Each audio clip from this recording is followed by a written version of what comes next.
in a Lahore cathedral. Pakistani Christians, a vulnerable minority in this overwhelmingly Muslim nation.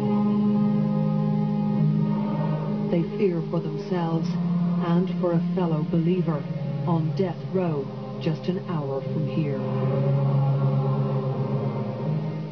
This is Asiya Bibi, the first woman sentenced to hang under Pakistan's controversial blasphemy law. Death sentences in other cases have been overturned on appeal, but she's now a marked woman.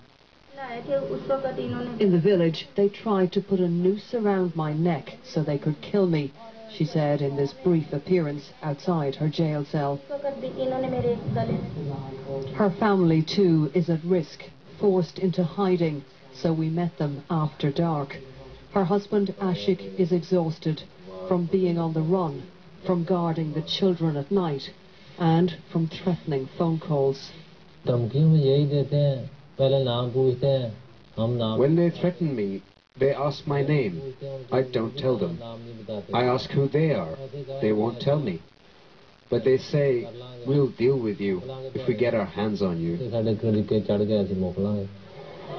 Asiya's troubles began here in her village. Hers was the only Christian household. She was working in the fields alongside local Muslim women. They claimed she insulted the Prophet Muhammad. She says she was falsely accused to settle an old score. Human rights groups say that's often the case with the blasphemy law. At the village mosque, they want the death sentence carried out. The local imam says he cried with joy when Asiya was sentenced. He told us she'll be made to pay one way or the other. If the law punishes someone for blasphemy and that person is pardoned or released, then we will take the law into our own hands.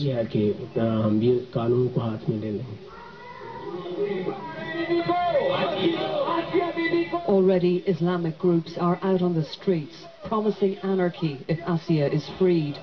Her case has provoked some debate about reforming the blasphemy law, but the government would have to face down the hardliners. There seems little appetite for that. For now, Asiya remains behind bars here at Shekhapura jail, where she's being held in isolation. But in jail or out of it, she could be at risk. Human rights workers say several people accused of blasphemy have been killed in prison, and others have been shot dead in court premises. Just being charged with blasphemy can be a death sentence. It was for the two Christian brothers buried here, killed in a courthouse in July. Relatives asked us to hide their faces. They visit the graves once a month. They're too frightened to come here more often. Orla Gearan, BBC News, Punjab.